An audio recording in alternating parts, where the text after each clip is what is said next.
Hi, I'm Sarah Krieg, and today I'm talking about tribalism in American society. Some examples of tribalism are sexuality-based, gender-based, and political tribalism.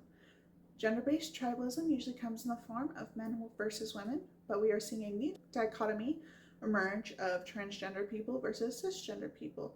Sexuality-based tribalism usually falls along the lines of the LGBTQ plus community versus heterosexual people. And finally, political tribalism tends to fall along the lines of right versus left or progressives versus conservatives. Some barriers to communication between different groups include systemic oppression. For example, women have not had as many rights as men historically, and even though there has been work done to do this politically and societally, things are still not equal between genders. Also, historically, the LGBTQ community has been discriminated against. Gay marriage was not fully legalized nationally until 2012. Another barrier to communication between groups is religion. While not all religion is bad, people can use religion as a way to drown out the voices of others by saying, this is how I interpret my religion, and you go against that interpretation, and therefore you must be wrong. And finally, a barrier to communication between groups is political extremism. The current Republican Party has been getting more and more conservative over the past few years, and so by contrast, Democrats appear more progressive even though they are not. All these break down to our lack of communication. Historically, those who are oppressed do not want to bargain with their oppressors for their rights. And there are certain people who use religion as a cudgel to prevent other people from obtaining their rights. And political extremism has polarized much of the population to not even want to consider listening to other perspectives. In my opinion, breaking away from tribalism means viewing people as individuals. A great concept to consider when trying to do this is the idea of Sonder, which is the idea that each person has their own individual life and their own individual view of the world. This seems like a simple and basic thing, but you have to really internalize this concept and think about, why is this person doing this? Why are they acting this way? And not judging them based on one moment in time. According to Psychology Today, some ways to break away from tribalism are recognizing propaganda from your tribe. Propaganda is not just things that are negative. Propaganda can include positive messages about groups you are a part of. For example, if there was a poster that said that gay rights are human rights, I would have to think about, is that true?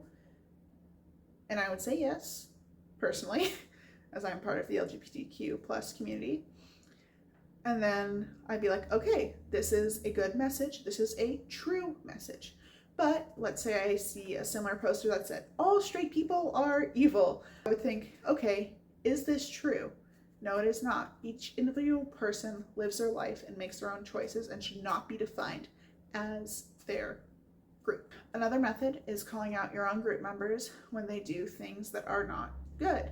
For example, my father is a Christian, and when he sees people using Christianity as a tool to promote homophobia, he calls them out, because even though he is a Christian, he knows that is not a good thing to do with your faith. And overall, we should just have compassion for others and what they're going through, because even if someone acts out in a way that is not appropriate or not reflective of a good member of society, we need to consider that maybe they're going through something else that's making them lash out this way, and not just making a snap judgment on them or their group based on one person's behavior. From the Chronicle of Higher Education, another way to break out of tribalism is formal debate. But these debates need to be performed in certain ways so that we do not just fall further into tribalism. First, you need to learn how to argue constructively and not just resort to ad hominem attacks when you are debating your opponent. Otherwise, you will not get anywhere and you'll just continue talking over each other and not trying to come to a mutual understanding. Also, when these debates are being held, you need to have a moderator who is principally neutral, So that does not mean just being like, oh, I'm staying out of it, I'm staying out of it, I have no opinion, but stopping your debaters when they are doing things that are out of line. And finally, to avoid tribalism, we can try to stop making stark moral judgments, because when you do that, you make it an issue of immorality versus morality, good versus evil. And humans do not fall strictly into those categories. Humans are shades of gray. We all do good things, we all do bad things, and we all strive to be better as people.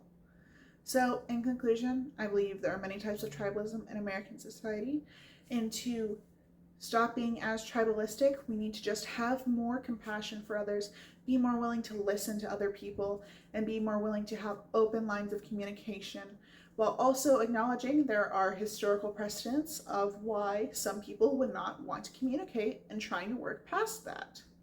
I hope you guys have a good week, and I look forward to talking to you all next week.